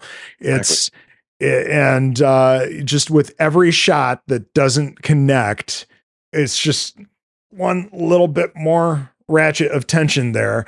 But yeah, you get the perfect smile, you son of a bitch, and it connects, and that shark goes boom, and we get this old school dinosaur roar from some film or other from way back when. Very ethereal music. Yeah, as the like tranquil. As gruesome as, like, you're literally looking at like buckets of blood pour out of the half of the body of a shark. Yeah, gorgeous music. It's insane. Yep, and Brody is just elated. He laughs and cheers, but he's also a little out of it from the experience. And this is where we get Hooper surfacing, and he looks around and sees Brody, and they reunite. And he asks about Quint, and Brody's like, no. And they rig together a couple of those barrels with some of the wreckage, and they just start kicking to shore. Thankfully, they were quite a bit closer at that point because, wow, they've been through some stuff. And you get the sound of all the seabirds that have gathered just as soon as all of this viscera is out there. They know. You get credits. And again, it's that very much 1975 film where there are barely any credits, because you don't have, 13 different effects houses doing all the computer generated shit for your film. But yeah. It's also cool. I love that the credits have the end of the film play, and like the last thing you see is they get to shore. Yep. It's like you just get to see them do that final swim into the beach, and you're just like, you get to know that they made it.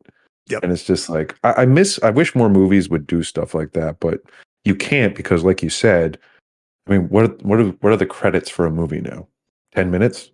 It feels like the better part of it at times. Yeah. And it's so rare, even into the 90s, that you get films that do that kind of thing. Like Silence of the Lambs has that shot that goes on through the entirety of the credits of Hannibal walking off after Dr. Chilton. Lost art. Yeah.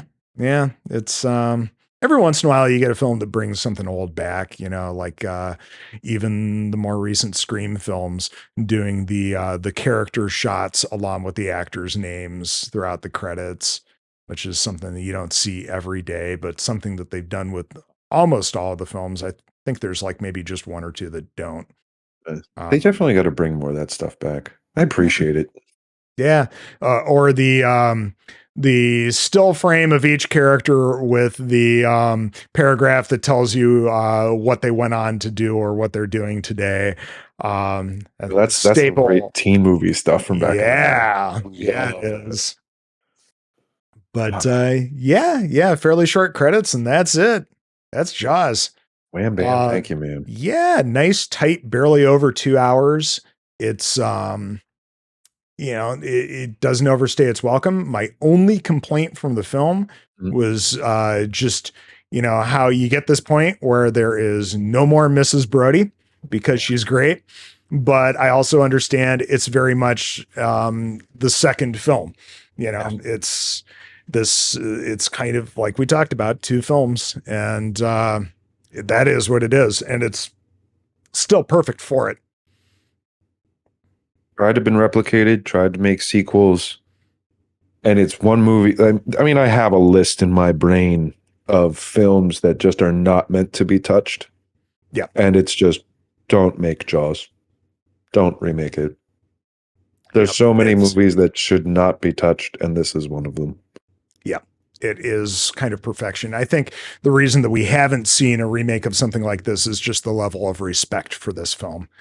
I'd like to think so, but often feels like if there's money to be made in something, respect Yeah. doesn't matter anymore. Capitalism. Yes, you're right about that. It's one of those things where,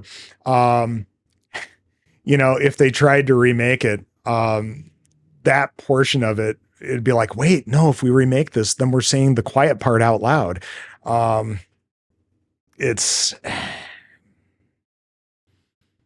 who knows? But yeah, it's also a time capsule. Like, yeah, I think one thing I think that like a lot of horror movies will start to struggle with, and I think it'll be something that comes more often, is you're going to start seeing directors really start to backdate and make almost like period piece horrors. Yeah. Oh, we have. It's getting harder and harder and harder to make anything for like a modern day where you can't be like, okay, well, your cell phone will get you out of this, or the ridiculous amounts of cameras all over cities would get you out of that. Yep. Yeah, so many horror films have to be set in locations or have some kind of contrivance where there is no cell signal, or people end up losing their cell phone or it's taken away because otherwise there's no point to the film. Exactly. You have to have people make dumb decisions in a lot of horror films, otherwise there's no plot. It's especially for slashers, right? Hell, Prometheus is essentially a film that turns into a slasher film because of dumb decisions made by very smart people. And I unapologetically love that film. Movies were made in Prometheus, but I love that movie still. I actually really like it. It's but it's just like, I accept people are stupid. Like, especially when they discover new things. Like, that's what everyone's just like, well, these are scientists. I was like, do you know how many scientists discover things by actually taking risks and making dumb decisions to come up with a result? Mm-hmm. Somebody has to mix the chemicals. Not everybody survives. Somebody has to have a serious bout of radiation sickness when you're Marie Curie.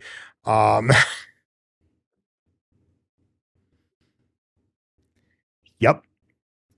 It's people do some dumb things in real life and movies. Yes. Oh God, I wish I had taken an opportunity to deep dive just a little bit more into some of the lore and some of the interesting trivia bits of this film. But I'm sure they've been talked to death. That's the problem with an older film like this.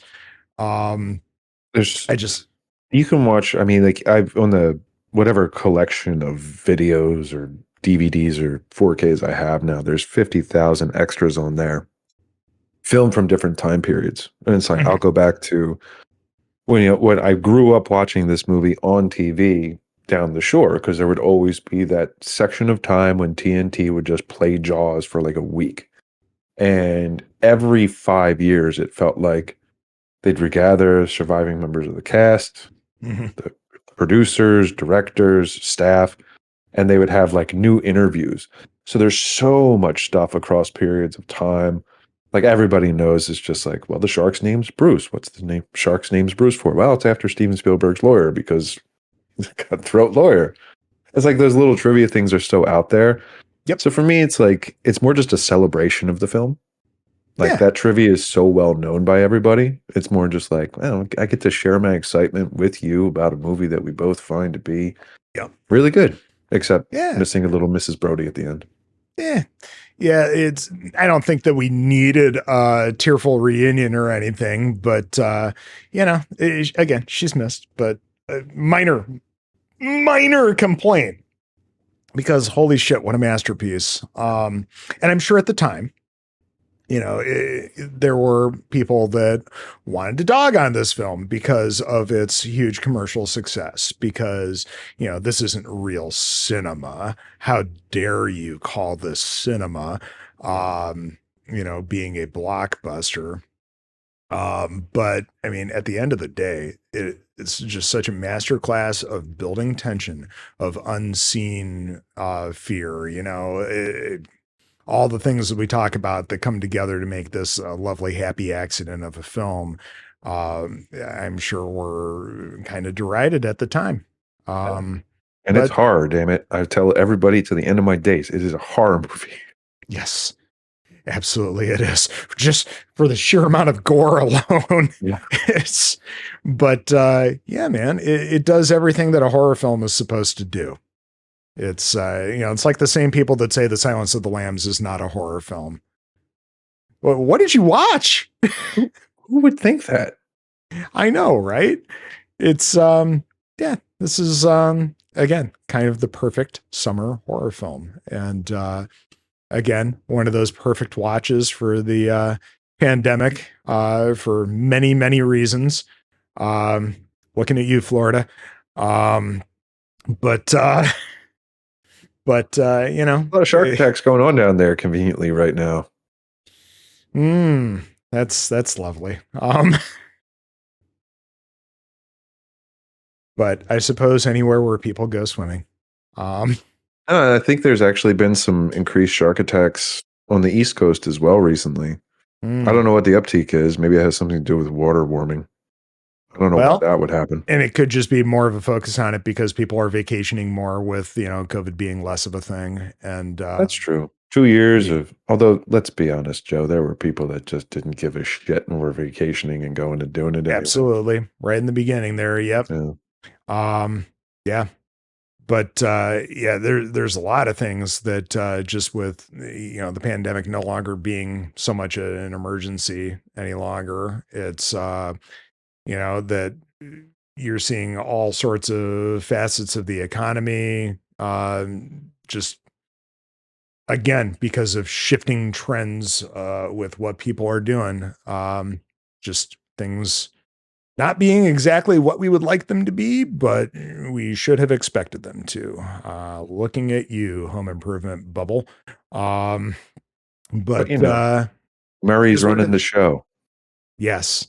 Feels like Murray's been running the show for the last 25 years of my life. But that's the world we live in. Yes. If they ever do, another sequel to Jaws, it'll be like his kid as the mayor. Because of course, nepotism. Yes, it'll be the nepo baby. Yes, the nepotism. Yep, absolutely. Graham, you got any final thoughts on Jaws? I don't think there's anything I could say that hasn't been said before, but it's just if you haven't seen it, you owe it to yourself. Yeah, even though this conversation would have spoiled the whole thing for you. Yeah, but it's a masterpiece movie. It's a classic. It's my favorite movie of all time, and I find it, even with an old 70s mechanical shark, to be timeless and perfect. Yeah, it's I think like we mentioned, the introduction of actual shark footage on top of the shots of the mechanical shark really sell this and make it look real as hell. I mean, sure, are there a couple of cheesy shots of the shark? Yeah, but they make it work. This is just absolute perfection. Yeah, I don't have anything else that I can think of to say that hasn't already been said about this film. So I will turn it back to you and say, Graham, where can people find you if you would like them to find you? I mean, if you're so inclined, you could find me on Twitter, probably remarking on movies, video games, and wrestling at G-Bomb82. And yeah, that's it. I'm a simple man. Simple taste. Until Twitter implodes, we are the diehards that will stay on there. I need an alternative. Yeah, I do too, but nothing really seems to be hitting in the same way still. And as long as there are people that I love interacting with on there, such as yourself, then I will probably stick around. It's the only reason. Yeah, there's such a great community of people that I have found through that hellhole of a hellscape of a website. But it is what it is. Block, mute.